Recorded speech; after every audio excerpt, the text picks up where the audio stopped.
Oke, bismillah. Assalamualaikum warahmatullahi wabarakatuh. Bismillahirrahmanirrahim. Alhamdulillahi rabbil alamin. Wa bihi nasta'inu ala umurid dunya waddin.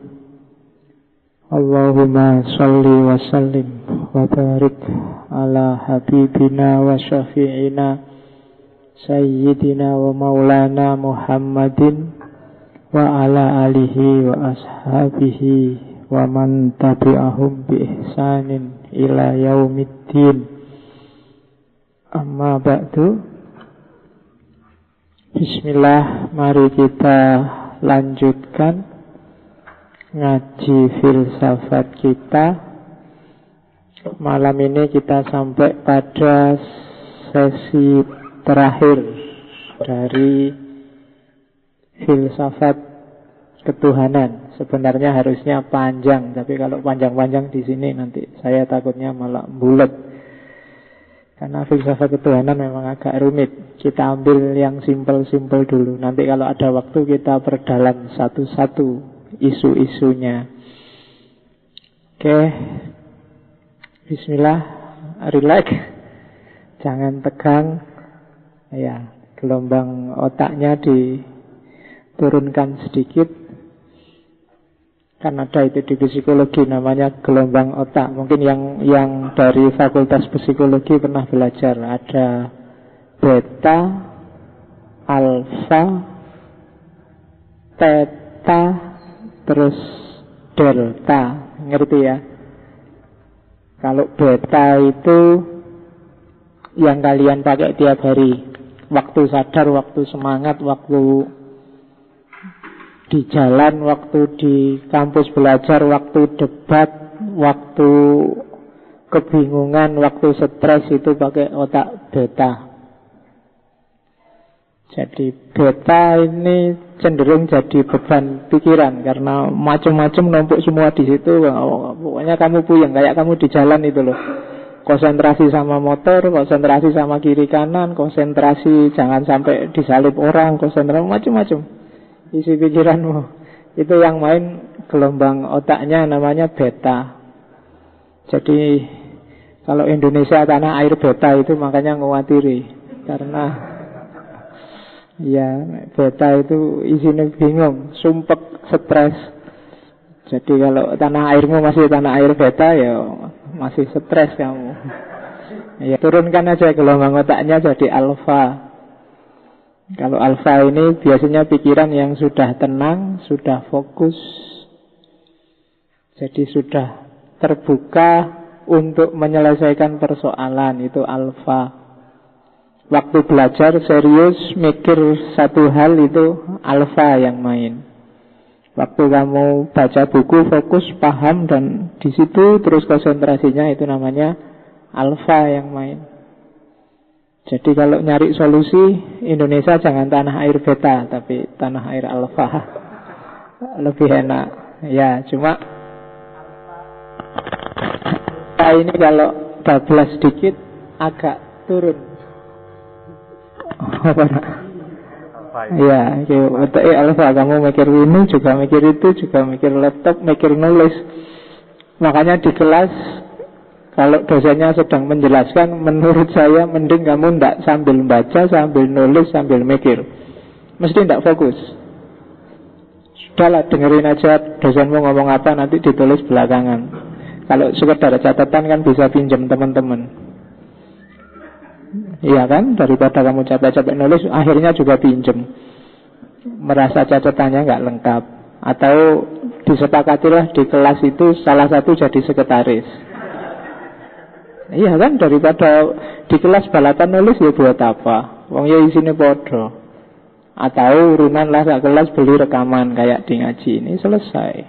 Tinggal di share filenya, beres. Daripada di kelas kamu balapan ngomong sama nulis, yang diomongkan dosennya nggak paham, nanti nulisnya juga kamu tadi nulis apa ya ora paham. Itu otaknya kalau di kelas atau kayak gini mending levelnya jadi alfa. Dua-duanya beta sama alfa ini masih sadar. Nanti kalau turun sedikit lagi masuk ke theta. Kalau alfa itu sekitar frekuensi 12 sampai 25. Kalau yang beta 12-25, kalau yang alfa 8 sampai 12 megahertz.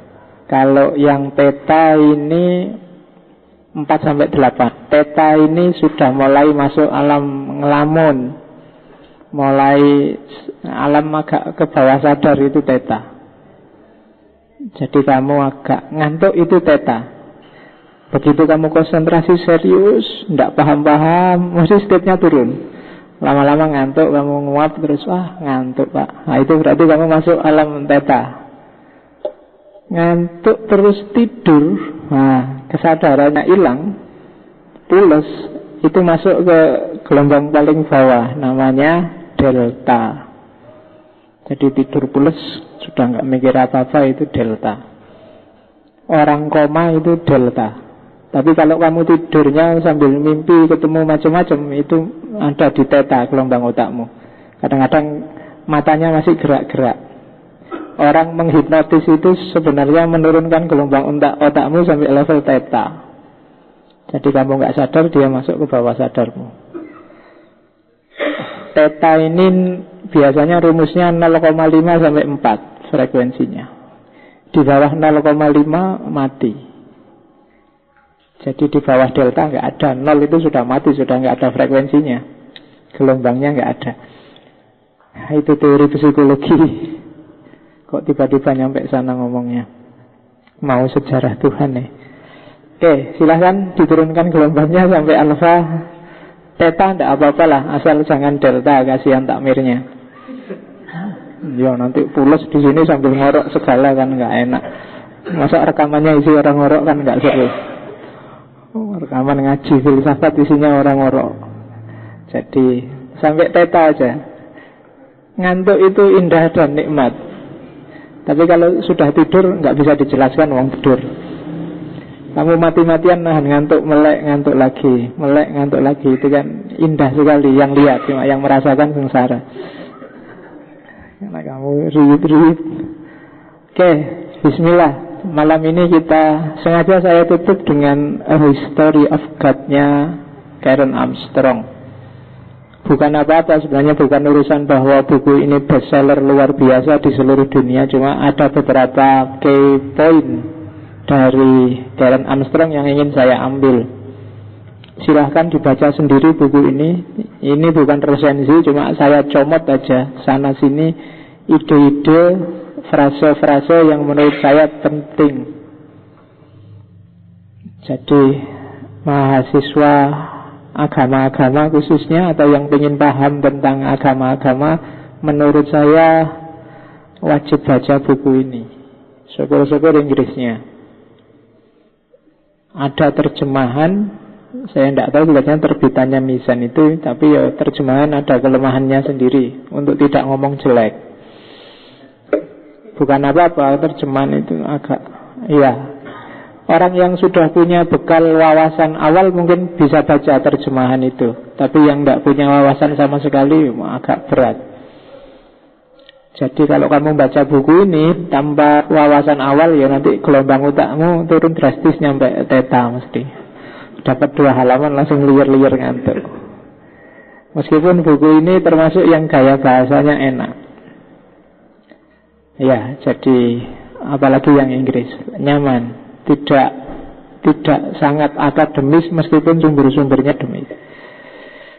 Oke, kita lihat apa pesannya Karen Armstrong dalam A History of God. Karen Armstrong ini orang yang mengidentifikasi diri sebagai freelance monotheism. Jadi seorang monoteis yang percaya bahwa Tuhan itu satu tapi freelance. Kalau kamu kan sudah jelas Islam, nanti yang lain Kristen, yang lain Yahudi. Monoteis yang paling populer kan itu.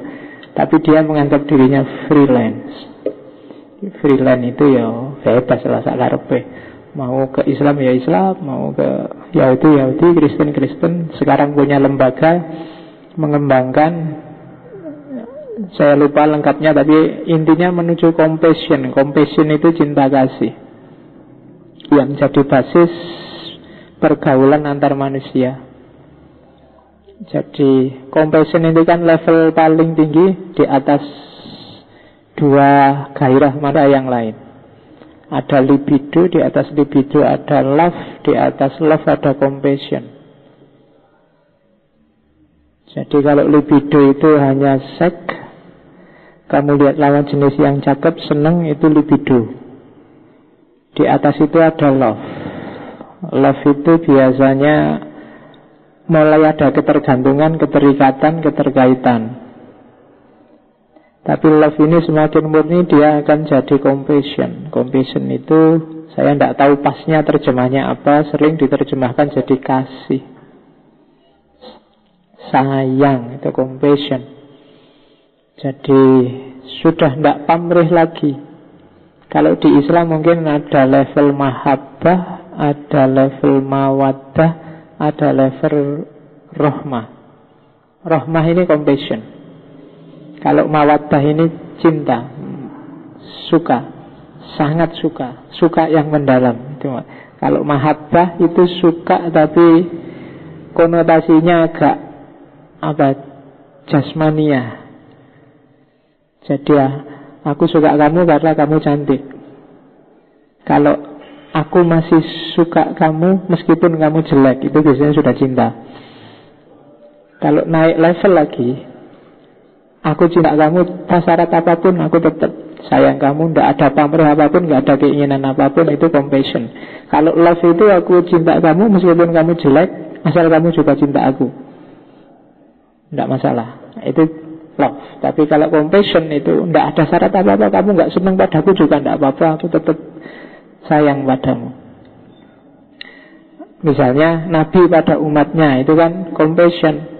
Nabi tidak dapat apa-apa loh dari kamu, tapi dia selalu mendoain kamu. Orang tua pada anaknya itu sering disebut compassion. Allah khalik pada makhluknya, itu maha compassion, Rahman Rahim. Nah ini yang dikembangkan oleh Karen Armstrong. Ada bukunya yang bagus, saya tidak tahu sudah diterjemah apa belum, yang 12 Steps. Ada 12 langkah bagi orang yang ingin mengembangkan kasih sayang sesama manusia. Yang ini hari ini banyak hilang. Relasi antar manusia kebanyakan kan sekarang bersyarat. Relasi yang bersyarat itu riskan. Kalau syaratnya nggak terpenuhi, nanti efeknya tidak enak. Kamu sama saya misalnya, ya saya sementara ini suka Pak sama Bapak karena butuh ngaji filsafatnya. Kalau nggak ada ngaji, ya saya tidak peduli lagi, tidak urusan sama Bapak. Nah, itu kan ada syarat.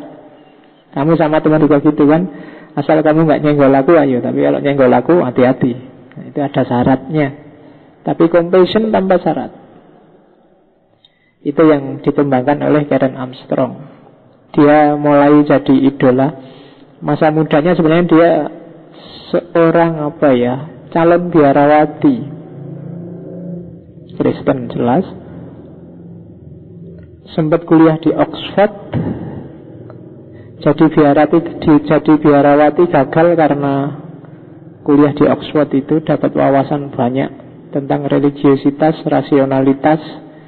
Kemudian di Oxford mulai S1, S2, doktoralnya juga ngambil Oxford tapi nggak selesai. Kenapa nggak selesai? Karena dia punya penyakit sejak kecil yang nggak sembuh-sembuh. Dia pengidap epilepsi. Ya, kalau bahasa Jawanya ayan. Jadi yang sok kumat-kumatan, jadi doktoralnya nggak selesai. Dan dia sekarang jadi idola hebat, luar biasa.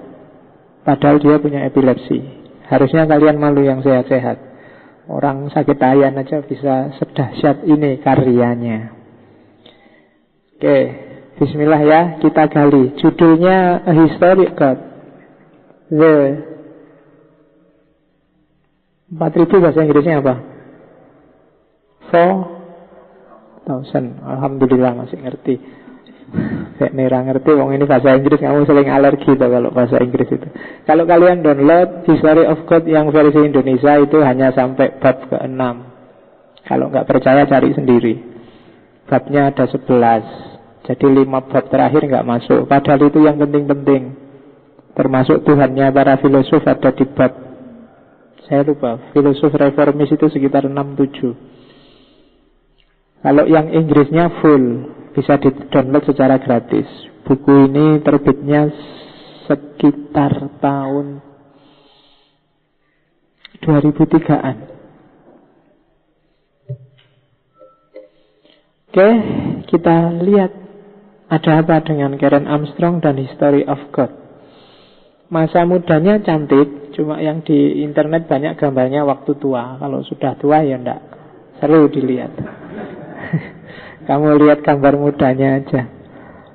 Oke, saya awali dari kalimat paling akhir di bukunya Karen Armstrong. Dibalik ya, diawali dari kata-kata paling akhir di buku itu. Manusia hampaan, mereka mengisi kekosongan itu dengan menciptakan fokus baru untuk meraih hidup yang lebih bermakna. Ini simpelnya dia mau ngomong, kebertuhanan manusia itu fitrah. Ketika fitrah diingkari, orang akan merasa hampa, orang akan kebingungan, dan dia akan menciptakan, atau di situ bahasanya dia akan mengisi kekosongan dan kehampaan itu dengan hal baru. Jadi siapapun orangnya, seateis apapun orang itu, dia pasti punya Tuhan. Entah apa itu yang dia jadikan Tuhan. Karena dia tidak kuat hidup tanpa makna. Ya kan? Hidup yang tidak jelas besok mau ada apa itu kan tidak enak. Meskipun banyak orang bilang jalani aja hidup, entah besok jadi apa, itu tidak enak, tidak nyaman. Sudahlah, misalnya kamu yang belum pernah ngaji terus baru malam ini diajak temenmu, udahlah ikut ngaji aja, enak-enak, paling tidak dapat teh.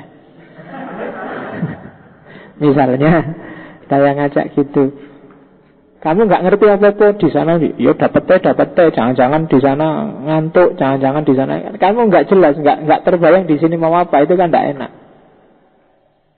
Seenak apapun yang dijanjikan, tapi kalau kamu tidak jelas nanti ada apa, itu tidak enak. Dan orang biasanya untuk mengatasi ini menciptakan fokus baru. Mungkin Yesus dibuang, Allah dibuang, Yahweh dibuang, tapi setelah itu pasti ada yang mengisi kekosongan itu. Entah apa itu, mungkin harta, mungkin jabatan, atau bahkan mungkin pikirannya sendiri yang diposisikan sebagai Tuhan. Senggaya apapun orang, itu kan maunya Karen Armstrong. Jadi sedahsyat apapun dia merasa bebas, dia butuh sandaran. Nggak mungkin nggak ada orang yang bisa single fighter mengatasi semua problem hidupnya sendirian tanpa sandaran. Apakah itu sandarannya konsep, apakah itu sandarannya kekuasaan, apakah itu sandarannya sesuatu yang dia anggap kuat, atau apapun itu. Nah, itu kalimat terakhir di History of God-nya Karen Armstrong. Sebenarnya ini kalimat sebelum akhir. Kalimat paling akhir dia ngomong tentang fundamentalisme. Nanti kita lihat di belakang. Jadi intinya manusia tidak bisa hampa, dia selalu butuh sesuatu yang baru untuk mengisi. Tapi kalau kamu mengisinya pakai daya fundamentalis, kamu masuk ke jebakan yang sama. Kamu juga akan ketemu kehampaan. Karena fundamentalisme itu gayanya sebenarnya mirip cara berpikir orang modern yang dikritik habis-habisan oleh Karen Armstrong. Oke, bagi yang sudah pernah baca sampai tamat akan ketemu kalimat ini. Meskipun saya nggak tahu kalimat ini nyantol apa nggak di kepalamu. History of God. Kemudian Karen Armstrong ini yang menurut saya unik. Orang ini kreatif luar biasa, produktif luar biasa. Dia cerita sendiri, kalau nulis itu dia rasanya kayak ndak mikir, ndak bingung referensi, ndak apa, kayak ngobrol aja. Kalau pakai bahasanya Daniel Goleman itu flow. Flow itu ya sudah, nulis saja dan jalan. Tiba-tiba dapat sekian ratus halaman. Kalau kalian bisa kayak gini enak. Ya kan? Loh, para ulama zaman dulu itu jangan salah, nggak mungkin dia kayak kita sekarang gaya nulisnya.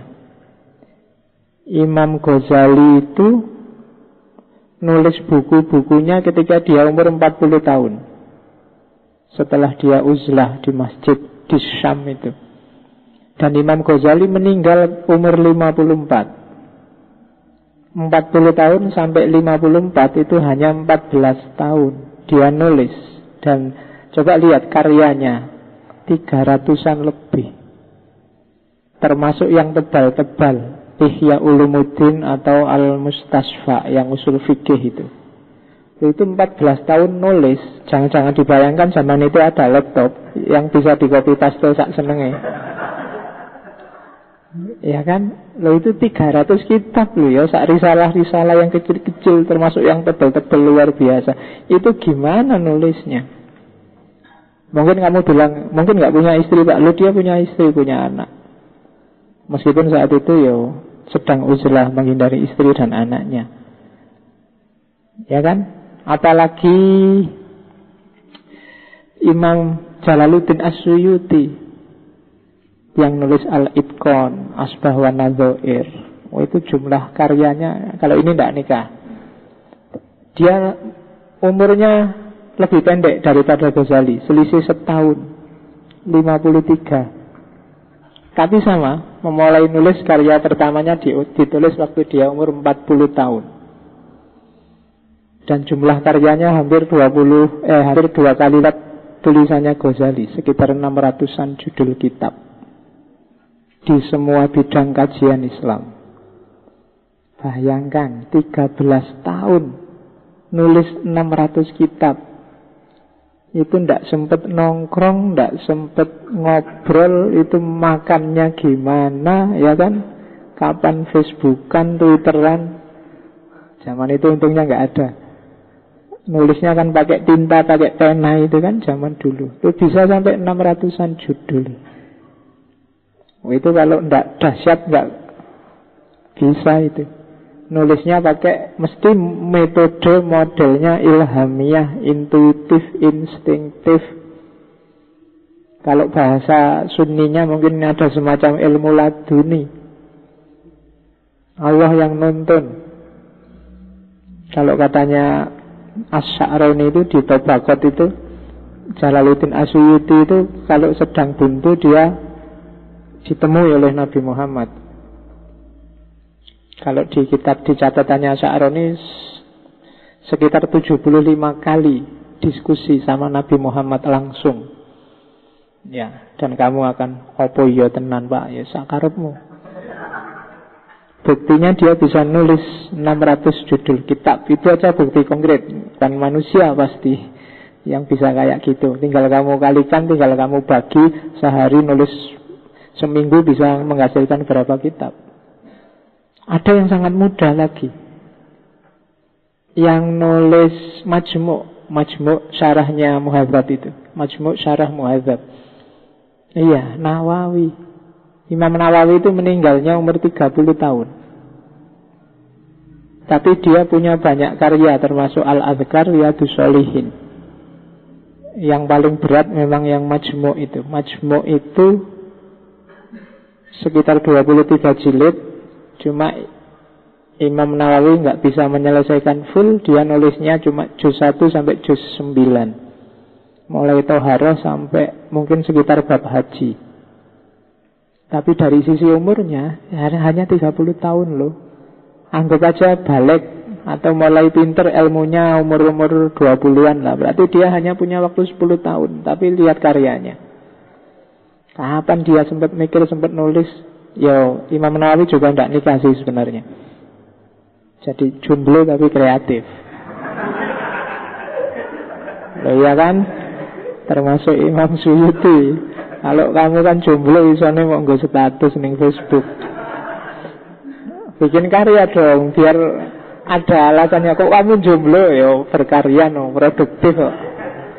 Gitu loh. Ya kan, kayak majmuk itu ya, tidak selesai, tidak apa-apa, nanti ada yang meneruskan. Kalau majmuk itu kan nanti diteruskan oleh Syekh Taqiyuddin As-Subki. Taqiyuddin As-Subki juga sedikit, dia juz 10-11. Nanti yang 11 sampai 23 diteruskan oleh Syekh Ahmad Najib Al-Muti'i. Bagi yang merasa Sunni dan Syafi'i, bagi saya harus baca kitab ini.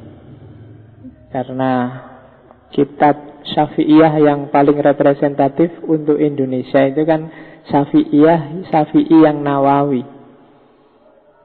Jadi harus sempat nengok-nengok kitab inilah kalau merasa jadi orangnya Syafi'i. Oke, model kayak gini, sampai sana-sana ya ngomongnya. Itu dialami oleh Karen Armstrong. Dia heran sendiri sama dirinya, aku kok bisa ya nulis kayak gini. Tapi tulisannya luar biasa memang. Begitu dia pegang laptop, nulis nggak berhenti sudah, terus dan jadilah setebal itu. Dan kalau di Sufi namanya trans, kayak Ibnu Arabi atau Al-Hallaj waktu nulis Tawan itu kan ya semalam. Jadi sambil merem, sambil satu hadnya lahir jadi kitab. Ya kan? Ya kalau kalian bisa boleh niru lah. Malam-malam bangun-bangun, daripada cuma kencing kan nulis apa gitu, daripada tidak ada hasilnya apa-apa kan. Satu hadmu siapa ngerti bagus, ngelanturmu siapa ngerti luar biasa. Ini sebenarnya kalau insting itu kan bisa dilatih. Karena mungkin memang Karen Armstrong awalnya juga sering nulis, lama-lama nulis itu jadi bakat, jadi insting. Insting itu kayak makan minum, itu kan insting. Kamu nggak perlu belajar, ya keluar sendiri. Kejarlah itu. Oke, jadi karena kalau ndak kayak gini, kamu mesti lama nulisnya. Disertasi berapa tahun, tesis berapa puluh tahun. Ya kan? Mikir lama, kayaknya nyari judul, kayaknya nyari tema, kesuwen.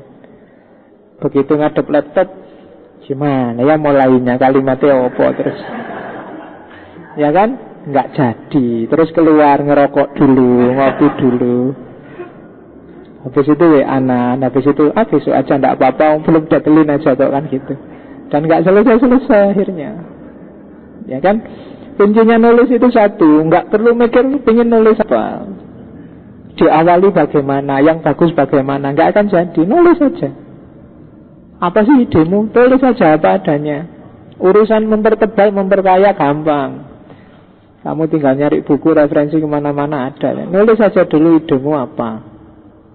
Kalau nunggu buku, nunggu referensi, nunggu dapat bahan di mana, nggak akan selesai. Main insting. Kayak kamu kalau dipepet dosennya, besok makalahnya dikumpul ya, kan cepet itu. Besok ya. Kalau nggak dikumpul sekarang nggak jadi-jadi. Ya kan? Kamu nggak ada skripsi 2 semester 1 tahun, saya yakin efektifnya nggak ada 1 bulan.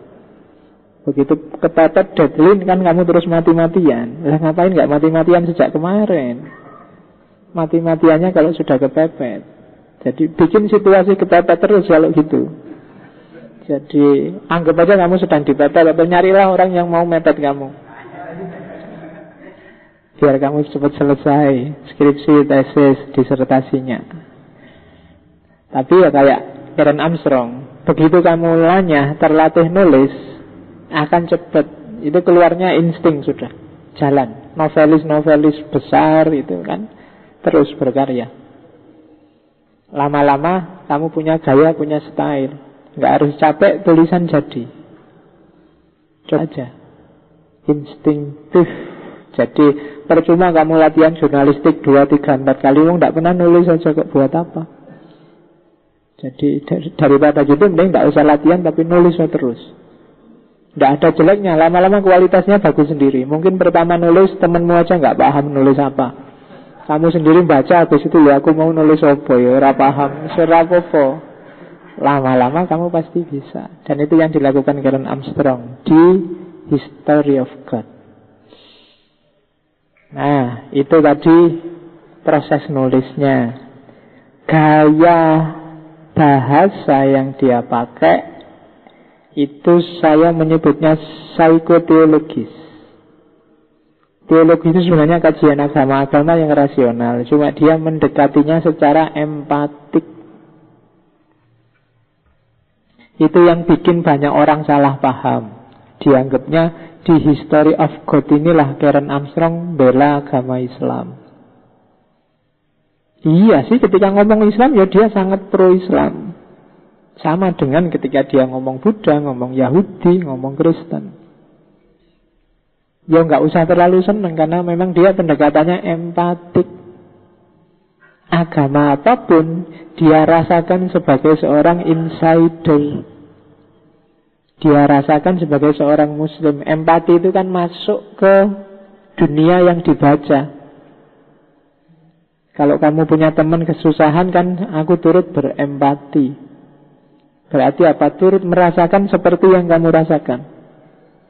Nah, itu yang dilakukan oleh Karen Armstrong. Makanya buku ini sukses luar biasa, karena dia tidak menghakimi, tidak menganalisis menang-menangan pakai akal kayak para filosof, tapi dia mendekatinya secara empatik, kemudian mendeskripsikannya secara historis. Mengapa ada kepercayaan kayak gini? Dulu asal-usulnya dari mana? Siapa sih yang pertama kali menyebut ini? Orang ini sampai pikirannya kayak gini karena dia ngalami ini, melihat ini, sehingga itu kan pendekatan yang sebagai seorang insider. Hanya insider yang tahu. Jadi kalau kamu ingin kayak gaya Karen Armstrong, ya berarti kamu harus ketika mengkaji sesuatu masuklah ke sana. Ketika kamu mengkaji Syiah misalnya, gaya ini ya kamu masuk. Seandainya aku orang Syiah, sentimen kesiahan itu apa saja sih? Kenapa sih sampai segitunya misalnya orang Syiah itu pro Ali? Mungkin bisa kamu runut sampai kasus terbunuhnya Ulen, sampai kasus bagi mereka dirampasnya haknya Ali. Seandainya kamu yang kayak gitu apa ya? Itu empatik. Jadi memposisikan dirimu sebagai aktor yang main. Misalnya kamu Muhammadiyah belajar NU, ya posisikan dirimu sebagai seorang tradisionalis versi NU. Itu empatik. Apa yang kamu rasakan seandainya kamu ziarah, kamu tawasul, terus dimaki-maki orang, bid'ah lah, apalah. Itu kan empatik, kamu masuk ke dunianya. Iya ya, seandainya aku digituin juga tidak mau. Sama juga, seandainya aku Wahabi terus ada orang bunyi-bunyi kayak gitu, ya masalah. Itu namanya empatik. Selama ini orang mengkaji agama, aliran-aliran keagamaan itu biasanya modelnya tidak empatik tapi berjarak. Bahkan dengan kacamatanya sendiri yang ada menghakimi. Dari agamanya sendiri dia tampilkan, dia tunjukkan yang bagus-bagus, dari yang lain dia cari yang jelek-jelek. Yang terjadi hari ini, dan itulah modusnya dialog. Dialog itu kan selalu gitu. Milikmu apa, milikku ini loh. Jadi masing-masing kukuh di posisinya. Yang terjadi ya akhirnya orang semakin tegas dengan perbedaannya. Dan ketika orang semakin tegas dalam perbedaan, itu semakin susah untuk disatukan. Mau apa-apa yang muncul duluan, kita kan beda. Ya kan? Setiap kali NU Muhammadiyah kamu bahas, misalnya untuk kasus Indonesia ya, sebanyak itulah kamu semakin jauh. Kalian akan semakin tidak dekat. Karena apa? Kalian semakin menegaskan perbedaan. Semakin kalian tunjukkan, ini loh, ini loh, ini loh. Zaman tahun 2006-an saya pernah ke Singapura, NTU. Di sana banyak juga ahli agama. Salah satu yang tak tanyain di sana, kok di Singapura lebih adem ya, nggak kayak di Indonesia rame. Kuncinya apa, Prof? Jawabannya dia, karena di sini agama jarang dibahas. Jadi jarang didiskusikan. Tema-temanya lebih banyak ke sains. Yang agama jarang didiskusikan. Ketika jarang didiskusikan, minusnya lebih gampang. Tapi ketika kamu kebanyakan bahas, kebanyakan diskusi, itu ya semakin ruwet. Apalagi begitu era reformasi, keterbukaan opo wae kan kamu bahas. Bahkan yang tidak punya kompetensi apa-apa ikut bahas, ikut rame, ikut menghakimi. Dan rusak semua akhirnya, bubar wis. Yang baru bisa baca terjemahannya sekarang berani nyalahin orang lain loh. Pokoknya Islami Quran hadis. Bisa ngaji mas? Tidak bisa. Tapi Quran itu, Islam itu harus Quran hadis, ya kan? Dan hadisnya cuma kitab terjemahan yang judulnya 40 hadis pilihan gitu kan. Ya. Kalau ceramah sesuai dengan sabda Nabi, Arabnya mesti nggak dibaca, yang artinya sip itu. Oke, jadi ya enggak apa-apa sih punya komitmen keagamaan yang bagus, cuma ya ngerti porsi dan proporsinya. Itu loh. Ya, kalau memang ahli enggak apa-apa. Sekarang setiap orang terus pinginnya kalau ngomong agama terus jadi ustad. Entah diustadkan orang lain atau mengustadkan diri. Iya, jadi itu yang berat. Saya aja nggak berani disebut ustad, kurang tinggi. Oke, ustad itu kan guru ya. Ya, untuk memposisikan diri sebagai guru itu kan tidak gampang. Tidak sekedar kamu punya jenggot terus bisa salam dan alhamdulillah gitu ya. Terus ustadz. Oke, makanya zaman Nabi itu para sahabat kan nggak mau dia disebut ulama, disebut wali, apa, maunya disebut sahabat aja sama Nabi. Nggak mau disebut yang tinggi-tinggi. Oke, jadi itu jenis kajian psikoteologis. Jadi memposisikan diri sebagai objek yang dikaji. Kita lihat asumsi-asumsinya Karen Armstrong. Jadi jangan kaget ya, meskipun itu History of God, sebenarnya Karen Armstrong yang dibidik hanya 3 agama besar, 3 agama anak-anaknya Ibrahim, Abrahamic religion, Yahudi, Kristen, dan Islam. Meskipun nanti di bab awal yang judulnya In the Beginning dia ngomong tentang asal-usul agama. Nanti kita singgung sedikit asal-usul agama itu. Tapi yang jelas fokusnya dia adalah perkembangan 3 agama besar, Yahudi, Kristen, dan Islam. Murid-muridnya, keturunannya Nabi Ibrahim. Oke, ya sekarang kan mulai banyak kajian, penelitian. Yang terakhir itu yang profesor dari India itu yang membuktikan bahwa Ibrahim itu sebenarnya Brahmana dari India. Ya, nanti jadi Ibrahim itu yang Brahman di India, sementara yang Wisnu itu Nabi Nuh dan yang Siwa itu Nabi Adam. Bisa kesimpulan kayak gitu, cari aja. Saya lupa yang itu profesor dari India. Tulisannya banyak. Kalau yang tentang Ibrahim, cari bukunya yang judulnya Who Was Ibrahim. Dan argumennya semacam otak-atik gadok, tapi dia punya bukti arkeologis yang panjang. Tulisannya tebal segini. Jadi tidak asal ngomong, wong profesor kan. Jadi dia punya data panjang untuk membuktikan bahwa Ibrahim itu sebenarnya Brahmana dari India. Mulai macam-macam buktinya, mulai istrinya. Kenapa dia berani nyebut Brahma? Wong istrinya aja kalau di India Saraswati, kalau di Islam jadi Sarah. Ya.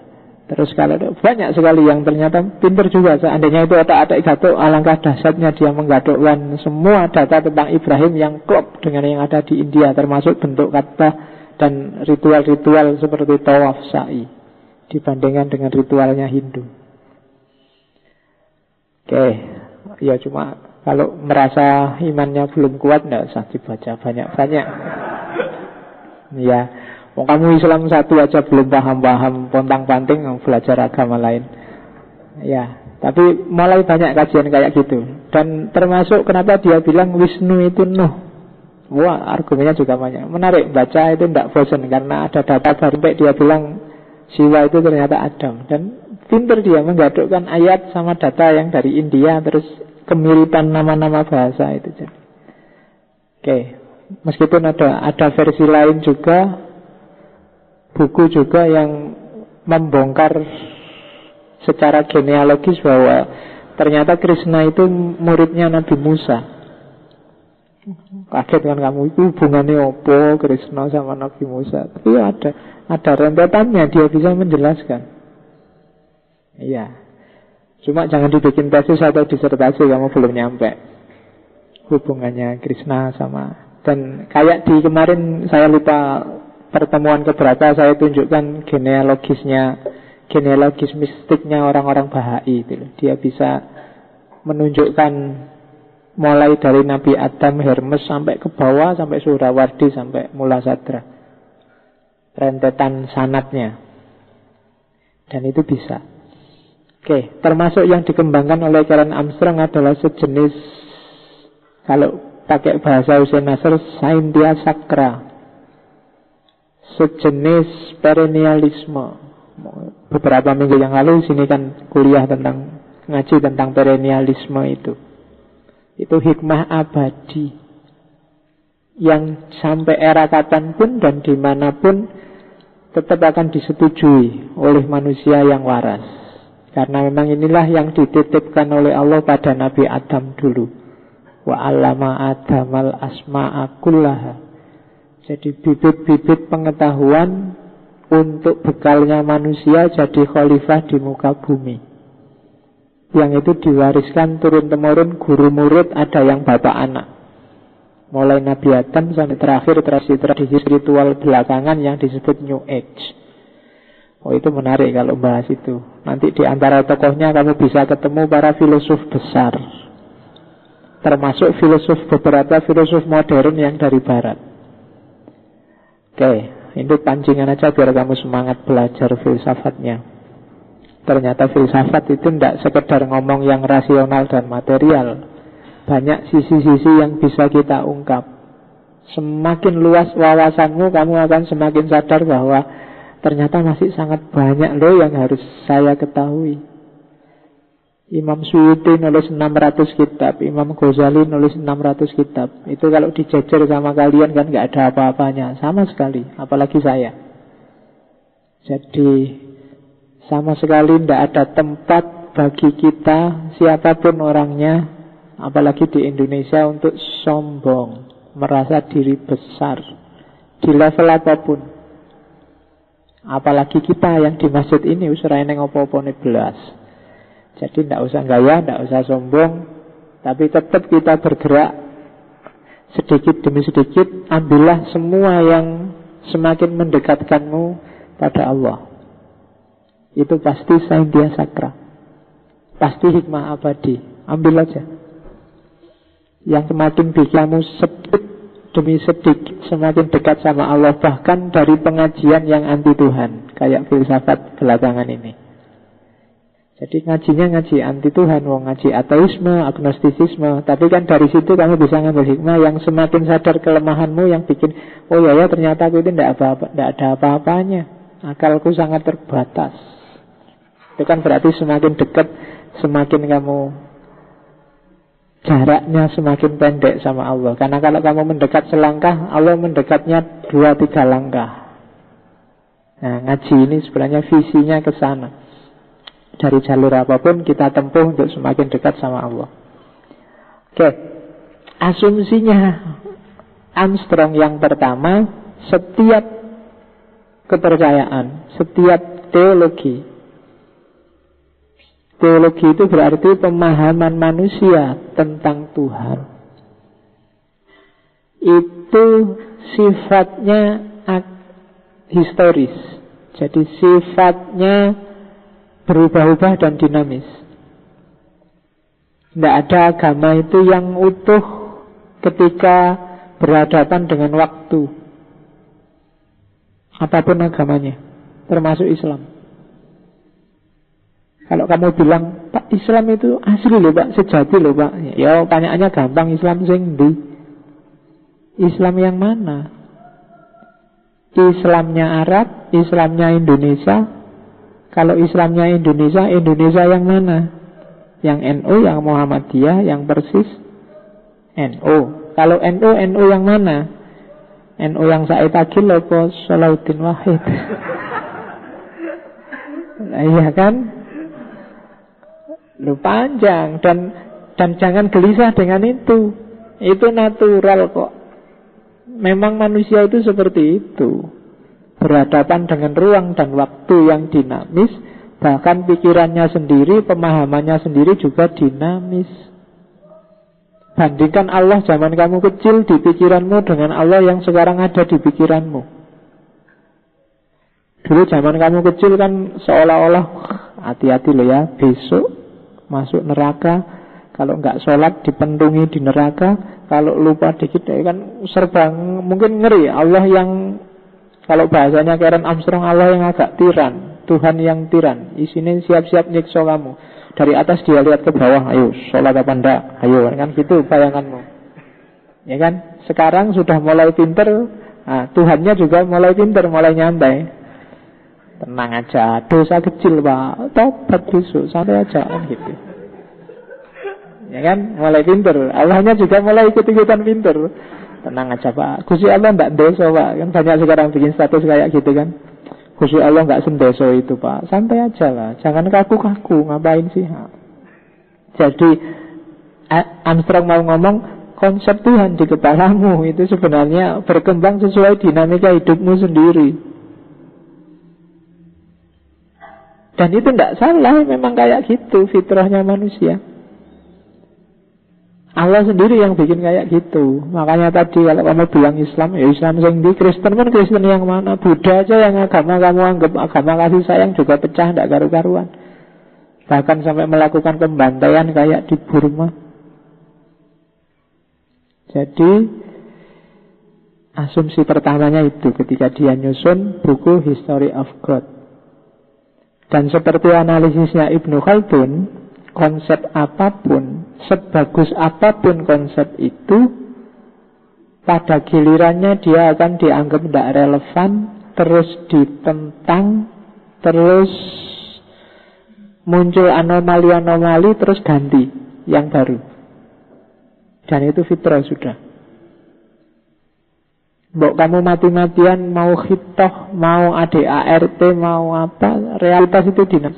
Satu-satunya jalan kamu otoriter atau adaptif. Itu aja. Kalau otoriter ya berarti harus ada yang dikorbankan, harus ada yang direpresi. Tapi kalau adaptif ya berarti harus siap selalu melakukan penyesuaian-penyesuaian. Selama ini banyak yang ngambil strategi otoriter. Strategi otoriter itu misalnya ada buku yang bagus, kalau potensial dianggap mengancam keyakinan kan, jangan dibaca buku ini, nanti rusak imanmu, jangan. Itu kan strategi otoriter namanya.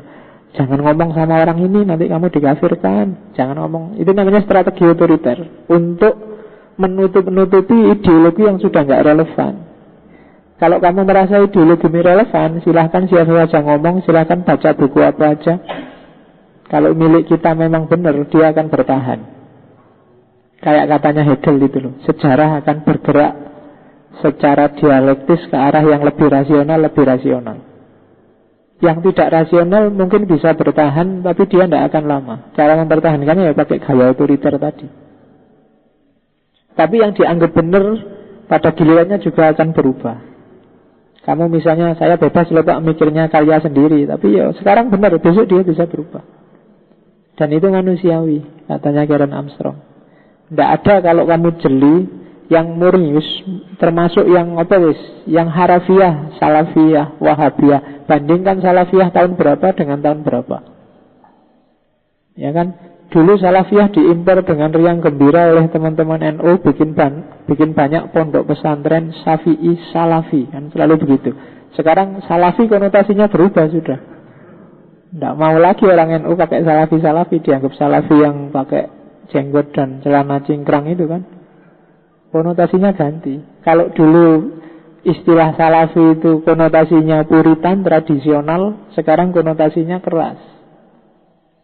Dan itu wajar, wong memang dinamis realitas itu. Pasti ada tarian-tarian, ada dialektika yang dari sintesis, antitesis, tesis, terus begitu. Dan itu yang terjadi sepanjang sejarahnya manusia. Asumsi pertama. Jadi tidak ada yang abadi. Kayak lagunya Ariel. Oke, ya referensinya Ariel. Pengajian itu harusnya Quran, malah Ariel. Terus asumsi yang kedua, ya kamu cari sendiri Qurannya, kan banyak ayat, tidak ada yang abadi. Yang kedua, selain homo politik, homo rasional, manusia itu hewan yang berakal, manusia itu hewan. Kan banyak homo kalau di konsep-konsep sosiologis, antropologis. Tapi katanya Karen Armstrong, manusia itu homo spiritual atau homo religius, makhluk yang butuh religi. Seperti kalimat di awal tadi, butuh keterikatan. Katanya Karen Armstrong, tidak pernah ada sejarahnya manusia tidak kenal Tuhan. Bahkan manusia paling primitif sekalipun, bahkan yang belum bisa ngomong apa-apa sekalipun.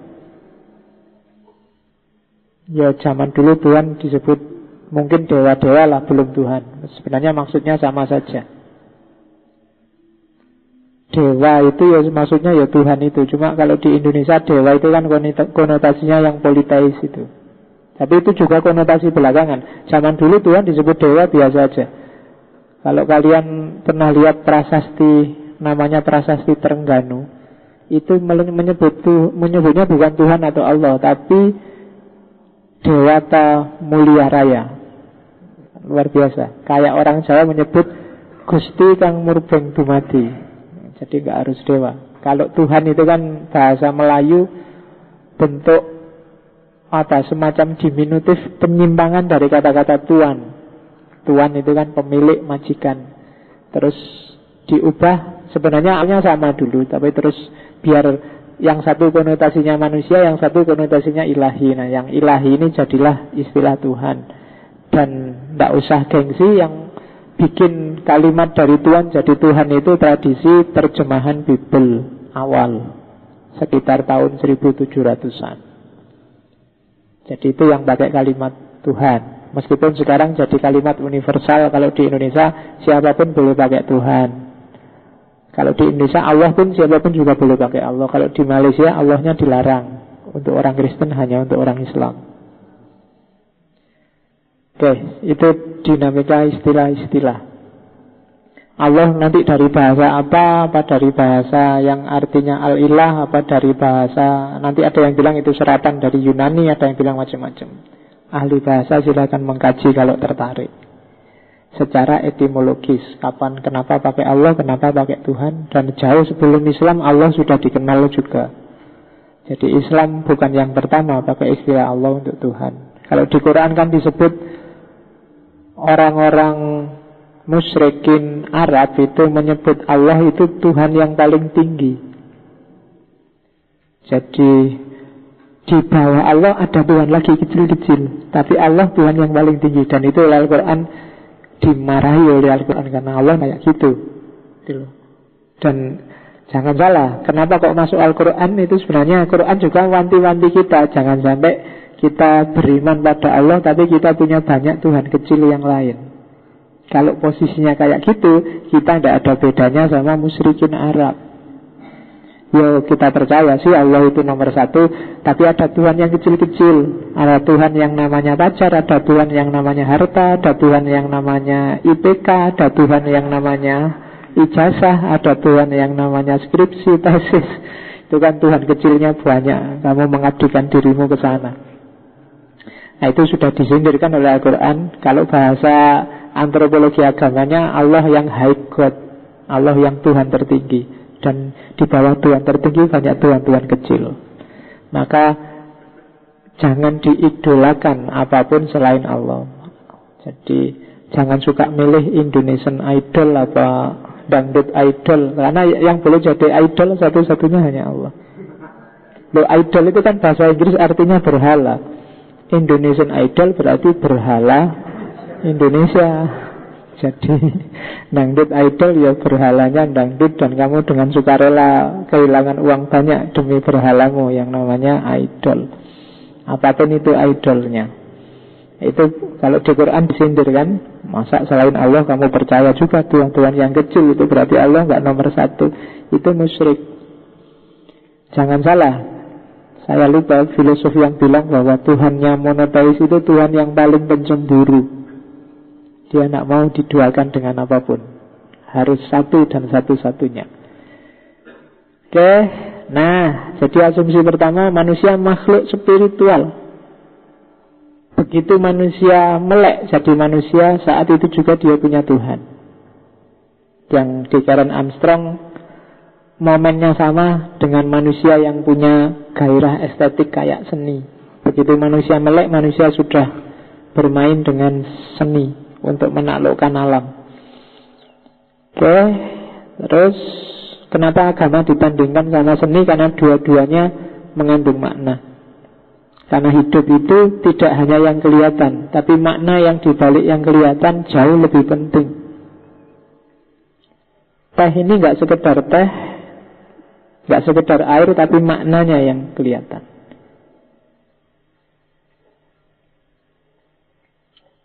Oke, ya kamu kasih makna sendiri. Sudah bolak-balik dicontohin, kesel aku nyontohin makna pakai teh. Oke, asumsi pertama. Asumsi kedua, asumsi ketiga? Ketiga ya. Asumsi ketiga, ngantuk ini. Oke ya, katanya Armstrong, kalau dia mencermati dalam sejarah, budaya manusia, khususnya yang pramodern, itu punya dua paradigma berpikir, punya dua worldview, yaitu worldview mitos sama worldview logos. Kayak di Yunani itu kan dulu masih ada Zeus, Hercules dan kawan-kawan, tapi juga ada Socrates dan kawan-kawan. Mitos sama logos. Di Jawa juga begitu. Banyak mitos juga banyak logos. Ada Ronggo Warsito tapi juga ada Nyai Roro Kidul. Ya kan? Ada Sunan Kalijogo tapi juga ada Panembahan Senopati. Jejer mitos sama logos.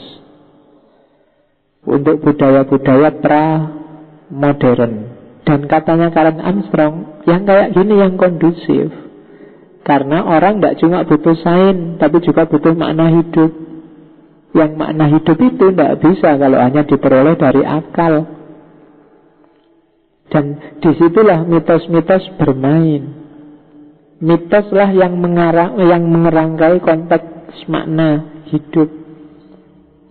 Nyai Roro Kidul itu kan mitos, tapi dibalik Nyai Roro Kidul ada banyak signifikasi makna yang bisa mengambil, yang bisa digunakan orang Jawa untuk hidup sebagai basis kearifan lokalnya. Penghargaan luar biasa pada Nyai Roro Kidul itu bisa bermakna penghargaan pada laut, bisa bermakna macam-macam. Penghargaan pada kekuatan feminin bisa bermakna dan lain sebagainya. Kenapa di Jawa itu semua yang super power kok kebanyakan perempuan? Ada Dewi Sri, ada Nyai Roro Kidul, ada banyak yang perempuan-perempuan. Oh, itu pasti ada rahasia, ada makna di sana. Jadi itulah main dan perannya mitos. Kenapa kok dulu ada danyang? Kenapa kok dulu ada dan lain sebagainya. Termasuk di pohon-pohon, wah ini ada penunggunya, ada danyangnya. Itu di sana ada banyak makna yang kata-kata penunggu, kata-kata danyang ini untuk mengerangkai kearifan di balik yang dimaksud. Misalnya biar orang menghargai alam, menghargai ekologis, terus di pohon-pohon dikasih bunga, di bawahnya ada sajen, itu kan sudah. Coba kamu misalnya ada pohon besar, di bawahnya ada orang habis buang kembang, kamu kencing di situ aja kan takut. Apalagi nebang pohonnya, saya wedi dianggap ada penunggunya pak, khawatir aku pak. Ya kan, itu bukti, salah satu bukti ada makna kearifan lokal, biar lingkungannya nggak rusak. Jadi kalau ada orang kok sering kencing di tembokmu, misalnya di pojok yang mana, yang dimana sering dikencingi, kasih aja sajen di situ. Ayo. Begitu ada sajennya nggak berani orang kencing di situ. Mau kencing mikir 2 kali. Jadi itu kan mitos, tapi ada kearifan di situ. Kamu sendiri juga takut kencing di situ. Jadi mitos. Tapi begitu semuanya saintifik kayak Barat yang hanya pakai logos, tragedi datang. Kalau logos sih bagus, memang bagus, basis akal. Jadi yang serba praktis, serba jelas untuk menaklukkan lingkungan sekeliling ya memang harus pakai logos. Tapi untuk makna orang butuh mitos. Itu yang bikin terjadi, kalau ini sebenarnya bahasanya Hussein Nasr, nestapa manusia modern, nestapa manusia barat. Kenapa? Begitu mitos hilang, begitu mitologi hilang, orang kehilangan makna. Termasuk urusan kebertuhanan yang dianggap mitos. Karena nggak empiris. Tuhan itu kan nggak empiris. Kamu nggak bisa ketemu langsung, salaman, ngajak ngobrol, ngejak orang di angkringan, nggak bisa, wong dia nggak empiris. Dan bagi orang barat, apa nggak empiris, nggak jelas buktinya. Dan dia mengalami tadi, di awal tadi, banyak kehampaan. Ketika kamu sudah mentok dengan kekuatanmu dan banyak hal tidak teratasi, kalau nggak punya Tuhan, kamu merasa hampa. Kalau kita kan anak punya Tuhan, ada apa-apa mentok, wallahu a'lam bishawab. Allah yang lebih tahu, Allah yang akan ngatasi, serahkan semua pada Allah, beres. Takdirnya begitu, mau apa lagi? Selesai. Kayak tragedi Mina itu kan gampang. Begitu ada tragedi Dies, ya sudah kehendaknya Allah begitu. Kalau orang barat nggak terima kayak gitu. Enak aja kehendaknya Allah. Apa sebabnya dikejar? Kenapa kok orang jadi susah diatur? Itu yang salah orangnya apa yang ngatur? Kenapa? Itu dikejar kalau orang barat. Tapi karena kita punya Tuhan kan selalu larinya ke Tuhan. Ya ada plus minusnya. Ya minusnya kadang kita jadi cengeng, kadang kita nggak tahan banting. Begitu kalah ya langsung nyerah. Kayak Islam dulu sangat jaya. Begitu kalah kan langsung. Karena paradigmanya dari sains jadi tasawuf di era akhir Abbasiyah itu kan. Kalau tasawuf kan isinya kayak tadi, yang serahkan semua pada Allah. Apapun yang terjadi besok kan ya mati, terus kembali pada Allah. Ngapain sih capek-capek kan, terus itu. Surga itu penjara bagi orang mukmin. Nggak apa-apa kita sengsara, di penjara kok seneng-seneng. Besok dan seterusnya. Manusia barat mengalami nestapa. Sekarang kita lihat evolusi kebertuhanan tadi. Ada beberapa yang tak kelompokkan pakai teori. Yang pertama ada teori namanya cultural creation, yang melihat kebertuhanan manusia dalam 5 fase. Yang pertama fase primitif, yang kedua fase animisme, yang ketiga fase pertanian, yang keempat fase kebudayaan, yang kelima fase peradaban. Ini untuk menguatkan pendapatnya Armstrong bahwa ternyata gagasan ketuhanan itu seiring perkembangan akalnya manusia. Fase paling awal itu dia menyebutnya fase primitif. Manusia masih nomaden, cari makannya berburu. Ya, bayangkan zaman-zaman Flintstone atau zaman-zaman kuno yang orang masih pakai bajunya dari kulit binatang, senjatanya tombak untuk berburu, hanya itu aja. Di era itu Tuhannya adalah kekuatan yang ada di balik benda. Begitu dia nggak berdaya di hadapan pohon, dianggapnya pohon punya kekuatan. Begitu nggak berdaya di hadapan laut, dianggapnya laut punya kekuatan. Begitu lihat batu, kok ini batu ini, tiap kali dekat batu ini kok saya celaka. Ini batu ini mesti punya kekuatan mencelakakan. Itu primitif. Jadi punya, kadang disebut dinamisme, ada daya di balik benda. Jadi siapapun hari ini yang pakai akik dan percaya di balik akik itu ada dayanya, kamu masih primitif.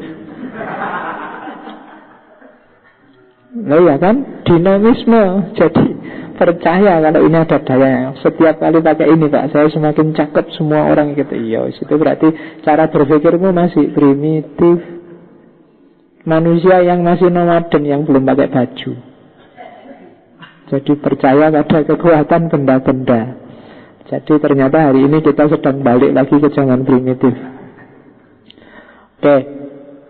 Nah, ketika gagasan tentang benda ini berkembang di era namanya animisme, ketika manusia sudah mulai menetap, mulai berkelompok, mulai bisa tanam-menanam, yang tadi dianggap cuma daya, sekarang berkembang. Ini nggak cuma daya, tapi ada sosoknya. Sosok ini ada barangnya, terus jadi danyang, jadi hantu, jadi penunggu, jadi yang bau rekso. Itu animisme. Karena orangnya sudah mulai establish pertanian, ya percayalah dia pada para penunggu. Yang tadi cuma daya, sekarang daya ini dipersonkan. Lahirlah para penunggu. Nah, ini horizon animisme, anima. Kalau yang kartun-kartun itu kan anime. Sebenarnya maksudnya anime itu ya hantu sebenarnya artinya. Makanya dulu kalau saya kecil, film kartun itu di kampung disebut film setan. Nonton film setan yuk. Jadi karena gambarnya kan aneh-aneh. Masa ada binatang bisa ngomong, binatang bisa bicara, itu dianggap hantu. Makanya disebut anime. Jadi ini bukan sekedar ada teorinya ternyata anime itu kan. Terus jadilah animasi. Jadi animasi itu mungkin terjemahannya hantu-hantuan. Loh kan dekat sama animisme. Terus setelah itu manusia semakin tertib hidupnya. Jadi sudah mulai ngerti irigasi. Yang tadi cuma kelompok klan, sekarang jadi suku-suku. Oke?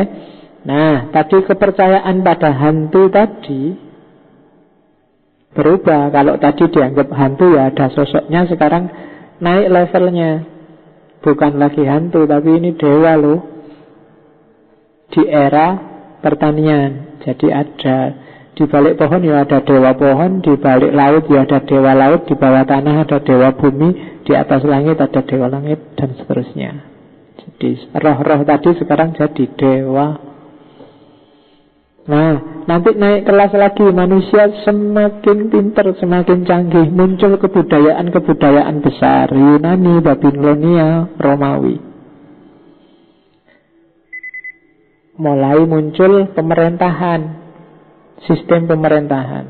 Nah, ketika muncul sistem pemerintahan, dibayangkan dewa-dewa yang tadi banyak itu juga sebenarnya ada pemerintahannya loh. Maka terus muncul, oh berarti dewa juga ada rajanya, yang high god tadi loh. Di Yunani terus ada rajanya para dewa namanya Zeus.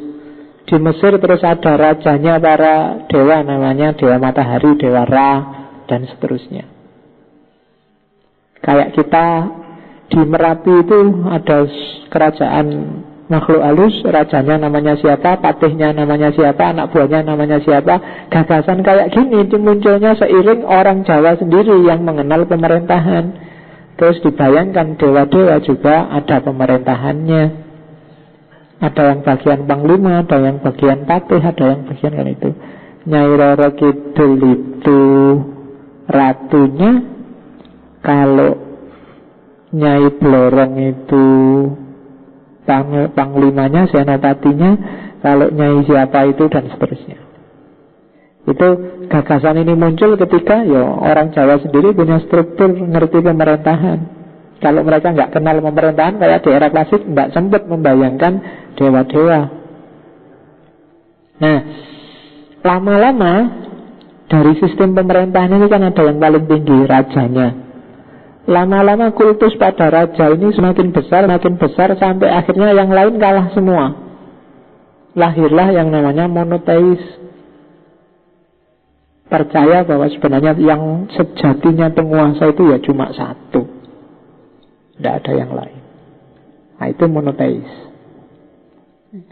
Ya kalau di bukunya Culture Creation itu artinya lapisan kebudayaan, termasuk agama-agama besar yang mengkerucut pada gagasan monoteisme. Itu teori pertama. Ada lagi teori kedua, namanya teori psikologis evolusionistis. Subteorinya yang pertama ada animist teori. Animist teori ini yang punya teori Edward Taylor. Bukunya judulnya Primitive Culture. Jadi sebenarnya ya bukan karena budaya, tapi karena psikologi. Jadi pertama-tama orang memahami fenomena orang mimpi, orang sakit, orang mati. Mikir sendiri terusan. Ini orang sakit, ini orang mati, kalau salah mimpi itu wong tubuhnya tidur, tapi kok bisa mengalami macam-macam ya rasanya. Orang sakit juga begitu, tubuhnya kesakitan tapi kelihatannya yang lain normal-normal saja. Yang mati apalagi, tubuhnya nggak gerak sama sekali, tapi apa ya, cuma tubuh itu yang pergi, apa ya kok dia terus mati. Dari situ muncul gagasan tentang roh. Gagasan tentang roh ini terus nyambung kan. Oh berarti nenek moyang simbah-simbah yang dulu mati, rohnya masih ada. Rohnya masih ada yo, berarti dia juga rohnya masih sering berkumpul sama kita mestinya. Terus ada pemujaan-pemujaan roh. Nenek moyang yang dipuja-puja ini lama-lama semakin dari neneknya, cucunya, cucu, buyutnya, buyut, canggahnya, canggah, apa di bawah canggah itu. Ya, udek-udek, gantung siwur, dan seterusnya. Canggah ke bawah, semakin dikultuskan, rohnya nenek moyang ini lama-lama jadi dewa. Karena nenek moyangnya semakin banyak, dewa-dewanya semakin banyak. Lahirlah politeisme. Oh ternyata evolutif. Teori pertama. Teori kedua itu namanya perception theory, yang punya teori Max Muller, Growth of Religion, pertumbuhan agama. Jadi orang begitu melihat langit, matahari, petir, meteor, macam-macam itu kan dia merasa sangat kecil, tidak berdaya. Dari situ memunculkan ide tentang pasti ada yang tidak terbatas, the idea of the infinite. Jadi ide tentang sesuatu yang besar, yang luar biasa, yang mengatasi semuanya, termasuk mengatasi langit, matahari, petir, bencana, laut, dan macam-macam. Karena manusianya sendiri lemah, nggak bisa menguasai. Pasti ada yang di atas itu yang menguasai. Nah itu perception theory, dari persepsi sehari-hari. Ada juga yang namanya totem theory. Totem theory itu katanya yang punya teori McLennan, Studies in Ancient History. Yang punya teori totem juga Fraser, Freud, dan Durkheim. Jadi agama paling tua itu agama totem. Totem itu binatang atau tumbuhan yang dianggap suci, simbolnya suku. Itulah yang dulu disembah. Logika totem ini kan dipakai sampai hari ini. Jadinya lambang negara. Indonesia punya totem namanya Garuda. Amerika punya elang. Apa aja totem itu. Inggris punya singa. Ayo, itu lang FA Cup itu ya, gambar Three Lions. Argentina punya apa? Messi. Orang apa loh? Ayo, ngomongnya wis ngantuk ya. Jadi totem, dari totem ini terus muncul gagasan ketuhanan. Lah kok suku ini menang terus, suku ini semakin lama semakin jaya. Wah itu totemnya memang jos. Lama-lama totem ini terus disebut supreme being. Wah dia berarti supreme, ultimate. Garuda di dadaku, Garuda pasti menang. Lama-lama kok menangan terus. Ini orang muncul ide ketuhanan. Karena di Indonesia kalah terus, nggak muncul-muncul supreme being-nya. Tapi di suku-suku yang menang terus, ini memunculkan gagasan mungkin ada Tuhan yang luar biasa yang diwakili oleh tumbuhan atau binatang kita ini. Itu logikanya totem. Itu yang dipakai Durkheim, Freud, dan Fraser. Fraser dan Freud tokoh psikologi, Durkheim tokoh sosiologi. Jadi totem, ya kayak dulu mungkin kalian ikut pramuka itu loh kan, disuruh bikin totem setiap regunya. Ada regu kelinci, ada regu semut, ada regu tikus, ada regu Zaman dulu kan gitu. Itu sebenarnya semacam logiknya logik totem. Nanti waktu ada perlombaan kok sukumu, regumu terus, itu kan semakin bangga senang. Nih, kelinci nih menang terus. Lama-lama kelincinya dipertuhankan jadi Tuhan. Sama kayak totem. Suku yang kalah biasanya terus kok kalah terus, lama-lama ganti totem. Ya, itu yang terjadi. Atau ikut totem yang menang. Biasanya begitu. Itu namanya psikologis evolusionistis. Ada juga yang punya teori namanya antropologis monoteistis, termasuk Karen Armstrong. Katanya Karen Armstrong, ndak usah aneh-aneh. Manusia itu memang secara fitrah percaya pada Tuhan yang satu, monoteis. Cuma monoteis asal. Monoteis itu monoteis yang asli. Yang diidolai oleh Karen Armstrong itu Pater Wilhelm Schmidt, yang punya teori antropologis monoteis, bahwa manusia paling primitif itu hakikatnya monoteis. Katanya Armstrong, cuma kenapa kok jadi dewa-dewa jadi gak karu-karuan? Jadi manusia itu cenderung pragmatis. Tuhan yang monoteis itu kan berjarak dari manusia. Tuhan yang ada di sana. Makanya kalau kamu berdoa kan dangak. Kamu kalau doa dangak apa dengluk? Ya Allah minta apa? Ya Allah minta. Kalau kamu merasa Allah itu terlibat dalam hidupmu, ada di dalam dirimu, di alam semesta ini, dia ada di mana-mana, mungkin dengluk. Tapi kalau merasa Allah jauh di sana, kamu dangak. Ya, enggak tahu. Kamu mikirnya gimana? Kamu doa juga kadang iseng kan, doanya apalan. Tapi bagi Karen Armstrong, ketika manusia Tuhan itu jauh, dia tidak puas, pengen Tuhan yang akrab gitu loh, yang terlibat dengan kita, bukan yang jauh-jauh yang tidak bisa dipahami. Dari situlah terus muncul gagasan roh-roh tadi, muncul gagasan dewa-dewa, wis tidak karu-karuan, yang jauh, yang sejati malah dilupakan. Itu katanya Karen Armstrong. Jadi awalnya manusia itu monoteis, tapi terus nyeleweng lagi, nyeleweng, dimonoteiskan lagi, dikirimkan Nabi. Nyeleweng lagi, dimonoteiskan lagi, dikirimkan oleh Tuhan yang sejati, Nabi, Rasul, Kitab Suci. Jadi selalu begitu kisahnya manusia itu, nyeleweng lagi. Kalau kita yakin Nabi Muhammad adalah Nabi Pamungkas, berarti terakhirnya Nabi Muhammad. Kalau sekarang nyeleweng lagi, ya wallahu a'lam bishawab. Selesai. Tidak dimonoteiskan lagi sama Allah, itu ditutup, ganti cerita. Nah, itu katanya Karen Armstrong. Jadi manusia aslinya itu monoteis. Oke, kita lihat. Katanya Armstrong, selama 4.000 tahun lebih, gagasan monoteisme, keberagamaan Tuhan satu yang sejati, itu mampu loh menjawab banyak pertanyaan. Islam, Yahudi, Kristen itu menyelesaikan sangat banyak sekali problem peradaban, problem kemanusiaan dulu. Hanya saja manusia hari ini banyak yang tidak merasakan lagi manfaat langsungnya punya Allah, punya Tuhan, punya agama. Agama tidak banyak main, tidak banyak fungsi lagi hari ini. Apalagi di kalangan orang-orang pintar yang ngerti agama. Agama di tangan banyak orang yang tidak pas, yang keliru. Maka lama-lama terjadi deviasi. Agama kehilangan fungsinya.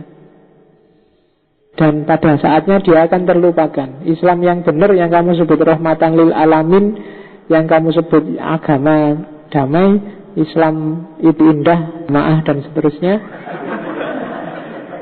Ya kan? Lama-lama akan kamu lupakan. Kenapa? Tidak operatif. Dia tidak solutif terhadap problem peradaban. Kenapa dia tidak solutif? Karena kamu tidak pakai. kamu pakai untuk yang lain. Gitu loh. ISIS pakai Islam untuk bunuh orang. Imam Samudra pakai Islam untuk ngebom orang. Kamu Islam kamu gunakan untuk apa sekarang? Untuk menjawab problemmu kalau kamu Muslim. Dan ini ya, karena agama tidak fungsional, tidak operatif lagi, lama-lama pasti hilang, kata Karen Armstrong. Seandainya masih ada, sudah sangat terdistorsi. Padahal 4.000 tahun sejarahnya Tuhan di Yahudi, Kristen, Islam. Apa? Oh iya, kaget itu. Oke. Jadi 4.000 tahun gagasan Tuhan dengan bekal Tuhan, umat Islam itu suara apa? Kembang api. Iyalah, tidak apa-apa. Senang sekali mungkin Tuhannya ada kembang apinya. Jadi ya kita nikmati aja lah, lumayan. Ada iklannya.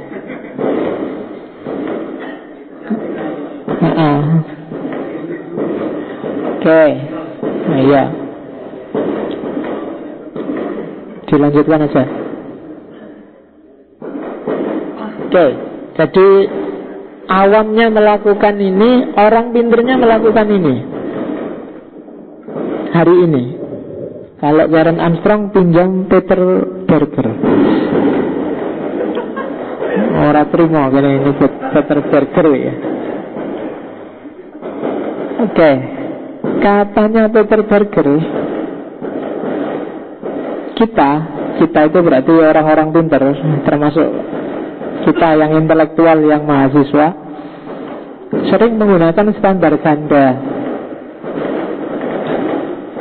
Standar ganda itu kalau kita belajar tentang agama-agama kuno, ajaran-ajaran agama, usbon, saingan. Kalau nggak gitu nggak selesai-selesai nanti. Jadi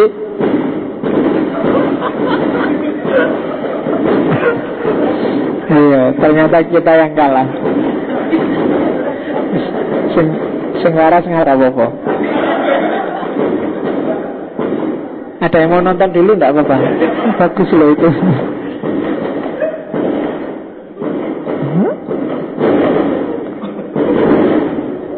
Oh ya. Syukur. Alhamdulillah. Kita akhiri. Oke. Ya, tinggal dikit. Jadi katanya Peter Berger, intelektual hari ini itu sering pakai standar ganda. Kalau membaca pikiran-pikiran agama masa lalu, sering dianggap deso, out of date, hanya anak zamannya dulu, sekarang sudah nggak relevan lagi. Padahal kalau membaca pikiran hari ini, pikiran-pikirannya sendiri sekarang tidak mau melabelkan itu. Terhadap pikirannya sendiri dia nggak mau bilang ini pikiranku untuk hari ini sementara. Nganggep pikirannya hari ini itulah yang pasti benar. Itu yang dikritik oleh Peter Berger. Standar ganda. Kalau memang pikiran-pikiran masa lalu itu relatif dan sudah nggak relevan lagi, pikiranmu hari ini juga sifatnya relatif, pada saatnya akan nggak relevan. Tapi orang Barat, termasuk kita yang intelektual, sering sewenang-wenang, menang-menangan. Pikiran dulu direlatif-relatifkan, pikiran yang sekarang dianggap inilah yang benar. Ya kan? Kalau kamu cerita apa ceramah apa ngajar kan seolah-olah inilah yang benar. Itu pikiran dulu. Itu Ghazali abad ke-9, abad ke-10. Itu abad ke-7 zaman Nabi. Sekarang mungkin gak relevan lagi. Tapi untuk pikirannya sendiri dia tidak mau ngomong pikiranku juga gitu sebenarnya. Sekarang mungkin relevan sebentar, besok mungkin juga tidak relevan lagi. Itu yang disebut standar ganda. Jadi kalau memang bebas sejati itu maksudnya ya kita berpikir bebas, kita berpikir sesuai kepentingan kita sekarang dan hari ini, berarti pikiran kita juga relatif. Orang lain dengan kebebasannya punya pikiran yang berbeda. Cuma sekarang banyak ilmuwan mengklaim pikirannya lah yang paling benar. Inilah tafsir yang pas. Ini selalu begitu. Itu namanya standar ganda. Oke. Terus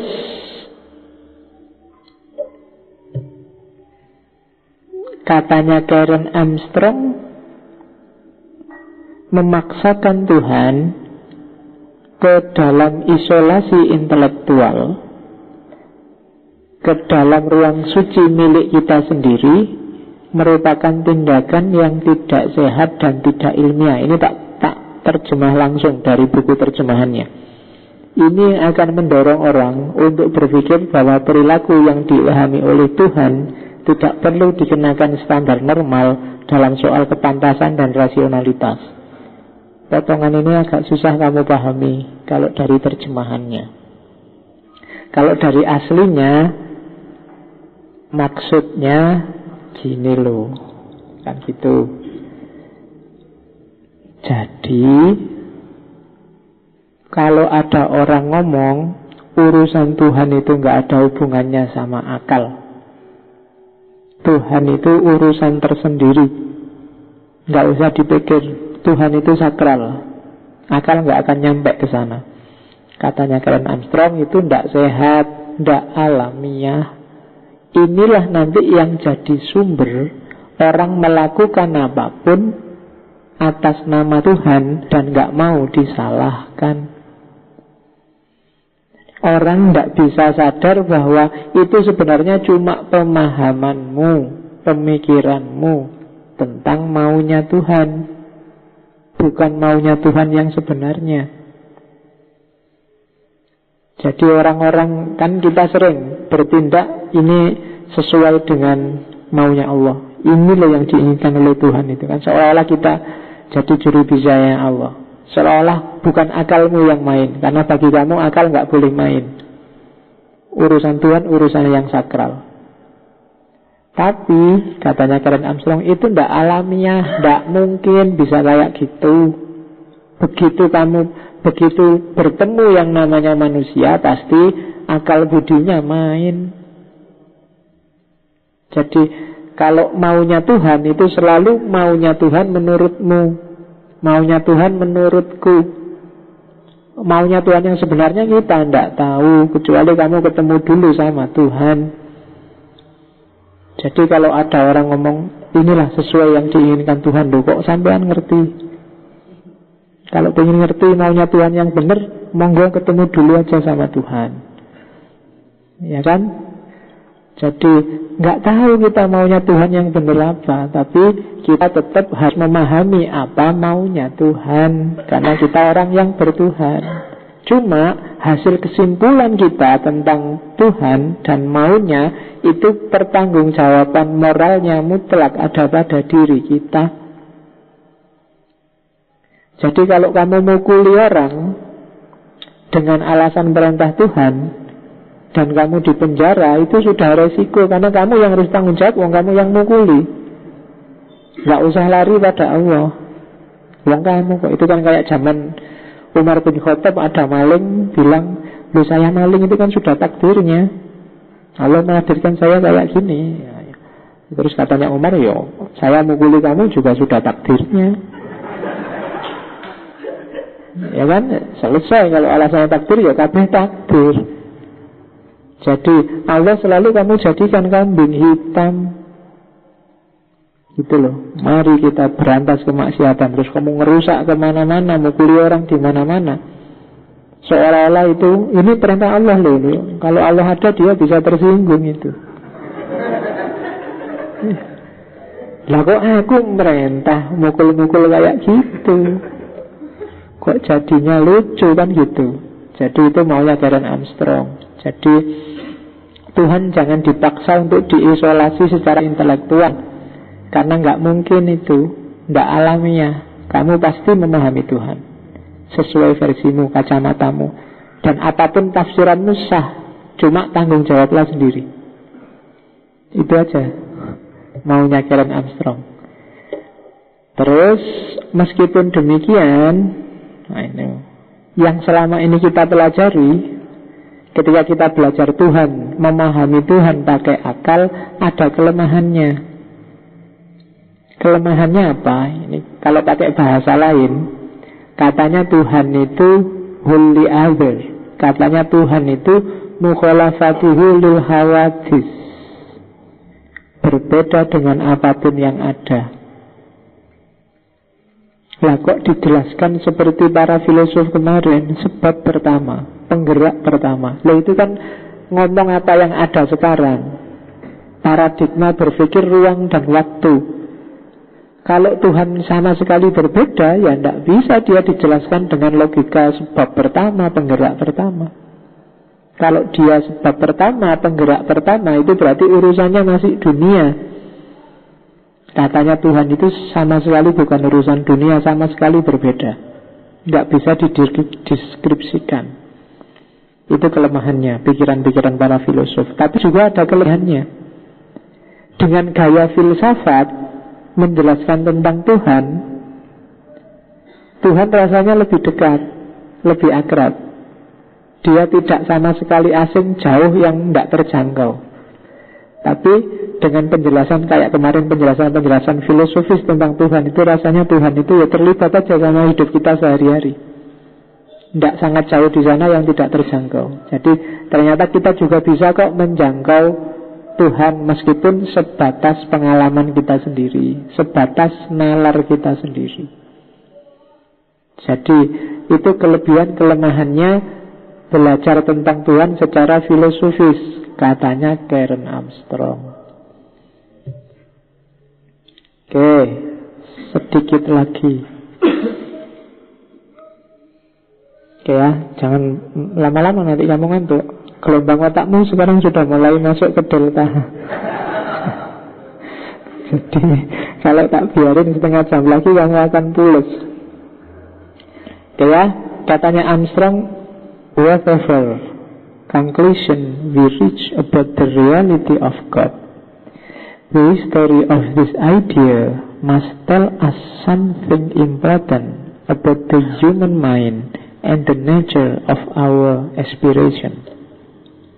Apapun kesimpulanmu, apapun teori yang kita temukan, yang we reach, yang kita jangkau tentang keberadaan Tuhan, the history of this idea, sejarah gagasan tentang Tuhan ini, must tell us something important about the human mind.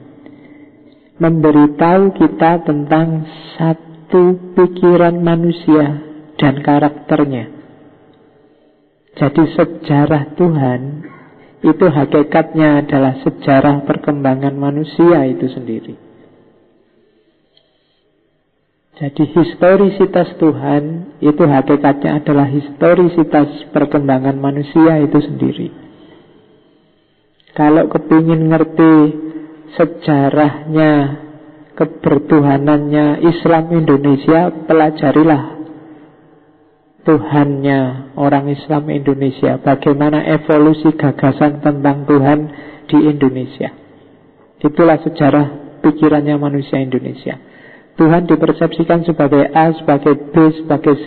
Di balik itu ada timbunan sejarah yang bisa kamu bongkar. Ya kayak tadi loh. Ternyata Tuhan yang punya kaisar langit, yang punya anak banyak, punya dewa kecil-kecil banyak, itu imbas dari sistem kerajaan. Tuhan yang dideskripsikan oleh mahasiswa filsafat, Tuhan yang serba santai, di balik itu ada cara berpikir santai para mahasiswa filsafat.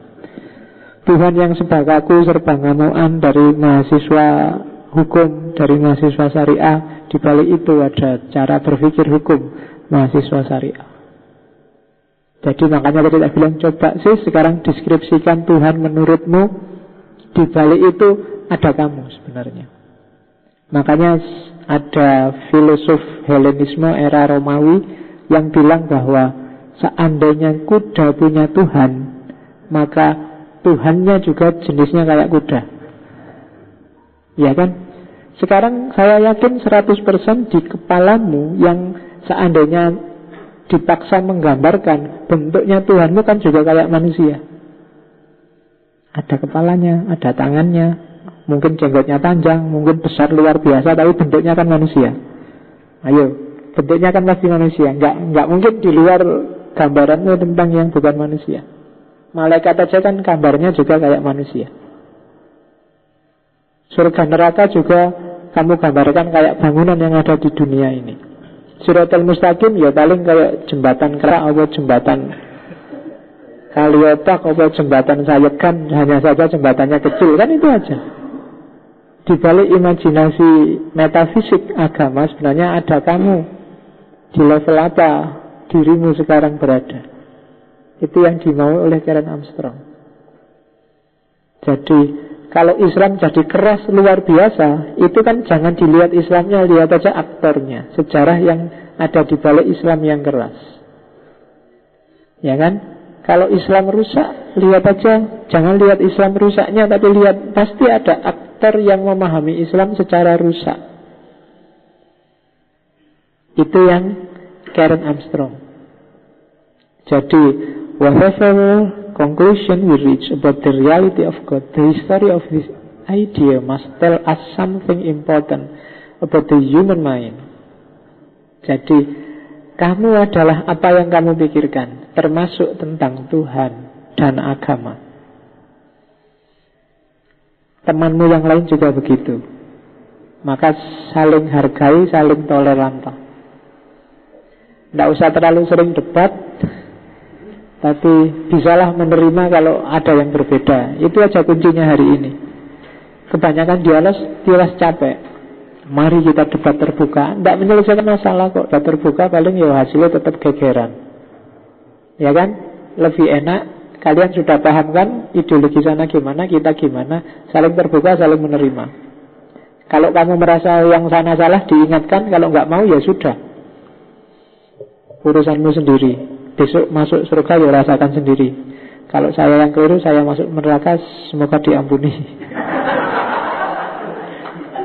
Ya tidak enak lah masuk neraka. Ya kalau besok masuk neraka semua sih kan nggak sempat ngurusi yang lain. Cuma kalau masuk surga semua yang nggak enak. Ternyata masuk surga juga kamu, ya iyalah. Gitu aja kok dulu ngototnya minta ampun, biasa aja. Ternyata ya bareng lagi di sini gitu. Ya, cuma tidak ada siaran langsung sepak bola besok di surga. Pemainnya ada di neraka semua. Jadi, lihat di neraka itu rame, nanti ada box office, ada HBO, ada di sana semua. Di surga kamu pertunjukannya ya paling Haddad Alwi, kemudian ya kan yang ada di sana itu. Kamu jangan nyari yang neko-neko. Iya, lagunya ya gitu-gitu lah. Paling nasyid, terus kiroah, ya gitu-gitu. Kamu tidak akan nemu Britney Spears, nggak akan nemu. Oke. The only way to show a true respect for God is to act morally while ignoring God's existence. Satu-satunya jalan untuk menunjukkan bahwa kita menghargai Tuhan adalah berperilakulah secara moral dan gak usah terlalu sibuk dengan eksistensinya Tuhan. Biarlah Tuhan ada dan tetap ada, tidak usah terlalu panjang dibahas, tapi kamu jadilah manusia yang bermoral. Itu sudah menunjukkan penghargaanmu yang luar biasa pada Tuhan. Ya kan? Tuhan tidak terlalu bangga kamu tiap hari bahas dia, tapi Tuhan bangga padamu kalau kamu jadi manusia yang baik dan bermoral. Itu maunya Karen Armstrong. Jadi the only way to show a true respect for God is to act morally while ignoring God's existence. Makanya filsafat ketuhanan hari ini kita akhiri. karena jangan dibahas banyak-banyak deh. Cukup kamu aja jadi manusia yang bermoral, yang baik. Itu katanya Karen Armstrong. Kenapa sih? Karena ternyata yang bulat belajar filsafat ketuhanan itu ndak impel. Kenapa kok ndak simpel? Karena kalau katanya Einstein, kenapa filsafat ketuhanan itu ndak simpel? Karena kita ndak paham. Apapun kok rasanya bulat atau ruwet, itu bukan karena sesuatunya yang ruwet, tapi karena kita yang ndak paham. Jadi jangan disalahkan objeknya, salahkan dirimu yang ndak paham. Jadi katanya Einstein begitu. Jadi whatever is not simple, it means that you are not understand. Kok kamu belajar filsafat, Pak, filsafat itu jelimet bulat. Bukan filsafatnya yang jelimet bulat, kamunya yang ndak paham. Kan cuma itu. Buktinya orang lain bisa memahami filsafat. Oke, kita membahas Tuhan sudah selesai. Minggu depan kita ganti tema ya, biar nggak bosen. Jalan-jalan lagi ke timur aja deh. Dulu sudah ngomong Cina, sudah ngomong India. Minggu depan kita ke Jepang. Oke ya, kita lihat. Ada banyak Jepang itu luar biasa. Mungkin saya ingin masuk sedikit karena di Cina belum sempat ketemu dengan Zen. Kita mas Zen Buddhisme meskipun melalui Jepang. Karena di Jepang ada Zen Buddhisme. Tapi minggu depan mungkin masih pengantar ke filsafat Jepang. Syukur-syukur nanti kita bisa ngomong filsafat etiknya Bushido atau samurai. Kalau waktunya nyampe. Kalau enggak terlalu bosan di Jepang. Karena Jepang itu relatif stabil. Tidak meledak-ledak, tapi istiqomah konstan. Baik sistem sosialnya maupun sistem mentalnya. Bandingkan sama Cina yang agak meledak-ledak, fluktuatif. Tapi Jepang itu relatif kokoh bangunan etiknya. Maka kita perlu sebentar jalan-jalan ke sana. Nanti setelah itu mungkin balik lagi ke barat, tidak tahu temanya apa, mungkin bahasa, mungkin apa yang bisa. Setelah itu balik ke timur lagi. Sampai nanti kalau sudah capek ke luar negeri kita ke Indonesia. Ya, jadi pada saatnya, cuma pelan-pelan saat nyampenya. Oke, ada yang tanya? Yo mas. Tidak apa-apa, masih ada lah 5-10 menit.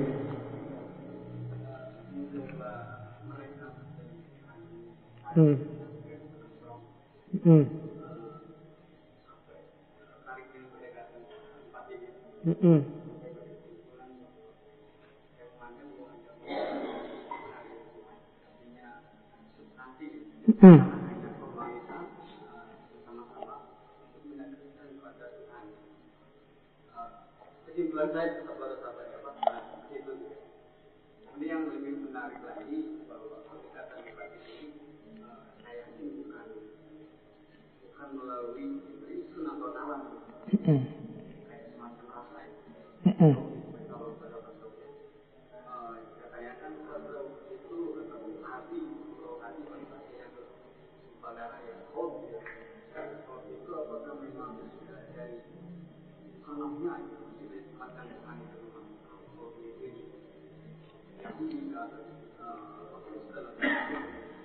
apakah memang dia semacam ini adalah rasa itu betul-betul apakah memang Tuhan sendiri yang memberi siapa yang ketentuan-ketentuannya. Oke, kesimpulannya kalau gitu semua agama sama benar ya menurut pengikutnya masing-masing. Iya, maksudnya gini, kalau ada 5 cewek cakep-cakep, kamu kan gak cukup bilang wah 5 ini cakep semua. Kan kamu harus milih salah satu yang menurutmu paling cakep dan kamu berdasar sendiri. Jadi meskipun 5-5-nya cakep kan gak mungkin kamu ambil semua. Si jiwa itu bagaimana 5. Jadi dari 5, karena kamu tetap harus memeluk salah satu yang menurutmu paling cakep. Bukan berarti yang lain jelek, tapi menurutmu yang paling cakep ya ini. Itu kan Kalau itu kan tergantung selera nanti kan, yang paling cakep mana. Seperti agama, yang paling benar mana kan tergantung persepsimu, kesejarahanmu masing-masing. Terus metode empatiknya Karen Armstrong itu, jadi dia memposisikan diri di posisi si pemeluk agama itu sendiri. Ini waktu kajian aja. Setelah kajian selesai ya dia keluar lagi. Dia bilang, saya freelance monotheism. Monotheis tapi freelance. Itu kata lain, itu sebenarnya istilah-istilah yang banyak populer di kalangan para filosof barat kontemporer seperti Bertrand Russell dan kawan-kawan yang bertuhan tapi tanpa agama. Religion no tapi morality yes. Itu banyak yang jenis-jenis kayak gitulah. Tapi kalau Armstrong ini, dia masih sangat respect terhadap agama apapun. Sebenarnya dia masih Kristen bilangnya, tapi tidak serigid dulu waktu jadi biarawati. Dia punya konsep sendiri, punya gaya sendiri untuk memahami Tuhan. Jadi empatik itu sebagai metode, ya seandainya kamu orang Buddha, mengalami hal menghadapi ajaran seperti Buddha, mesti gini yang dirasakan. Itu kalau pakai istilahnya Shattusen Nasr dan kawan-kawan namanya passing over. Passing over itu menjelajahi agama-agama lain untuk dapat pemahaman lebih bagus, lebih dalam tentang spiritualitas, khususnya nanti pada akhirnya kembali lagi pada agamanya sendiri dengan pemahaman baru, wawasan baru yang tidak kaku lagi kayak sebelumnya. Itu sebenarnya gayanya Armstrong. Kalau yang tentang ilham, wahyu, wangsit, nulis, instruktif tadi dan lain-lain, itu memang harus dilatih. Kalau pakai bahasa sufi harus ada riadohnya. Riadoh itu kan makna harafiahnya latihan. Ya, kalau hubungannya sama nulis, ya sering-seringlah latihan nulis. Tulis dulu sebanyak-banyaknya tentang apapun. Hari ini mungkin karena pengaruh gadget ya, smartphone, Facebook dan kawan-kawan, kamu tidak terlatih mengekspresikan gagasanmu secara detail dan panjang. Biasanya kamu cuma 1-2 kalimat, kadang-kadang cuma 1 huruf, 1 gambar, 1 jempol. Selesai. Ya kan? Iya, bayangkan zaman dulu. Zaman dulu itu kan saya pernah cerita itu kan, kalau zaman dulu enggak. Sebelum ada HP, sebelum ada smartphone kan, ngomong sama pacar aja kan harus ngirim surat. Nulis dulu panjang lebar pakai surat, dikirim. Balasannya nunggu 2-3 minggu, ditunggu. Ada kangennya kan kalau nunggu itu. Dibaca enggak ya, responnya gimana ya kan. Romantis, terus dibalas. Suratnya dibawa kemana-mana, bolak-balik dibaca, bolak-balik dilihat. Ngeni, artistik, enggak kayak sekarang kan. Oke. Sekarang kan kamu cuma pakai SMS. Jam 12 malam SMS 1 kalimat, sudah tidur.